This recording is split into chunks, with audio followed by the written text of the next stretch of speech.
കൊട്ടിഘോഷിച്ച് പുറത്തിറക്കിയ പ്രകടന പത്രികയെക്കുറിച്ച് കോൺഗ്രസിനോട് ചില കാര്യങ്ങൾ ചോദിക്കട്ടെ. പൗരത്വ നിയമ ഭേദഗതിയെക്കുറിച്ച് നിങ്ങളുടെ നിലപാട് എന്താണ്? ഏക സിവിൽ കോഡിനെ കുറിച്ച് എന്തുകൊണ്ട് മിണ്ടുന്നില്ല? കള്ളപ്പണ നിരോധന നിയമത്തെക്കുറിച്ച് എന്താണ് നിലപാട്? ജമ്മു കാശ്മീരിന് സംസ്ഥാന പദവി നൽകും എന്ന് പറയുന്നുണ്ട്, ശരി. പക്ഷേ ഇതുവരെ ഉണ്ടായിരുന്ന പ്രത്യേക പദവി പുനഃസ്ഥാപിക്കുമോ എന്ന കാര്യത്തിൽ എന്തുകൊണ്ട് ഉത്തരമില്ല? ഈ തെരഞ്ഞെടുപ്പിൽ BJPയുടെ വജ്രായുധമാണ് CAA. ന്യൂനപക്ഷ വിഭാഗങ്ങൾ, പ്രത്യേകിച്ച് മുസ്ലിം ജനവിഭാഗങ്ങളെ അങ്ങേയറ്റത്തെ ആശങ്കയിലാഴ്ത്തിയ നീക്കം.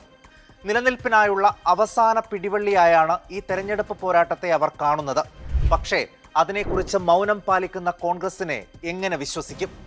കയ്യിലുള്ള ഹിന്ദു വോട്ടുകൾ ചോർന്നു പോകുമോ എന്ന പതിവ് ഭയം CAA വിഷയത്തിലും കോൺഗ്രസിനെ പിന്തുടരുന്നു.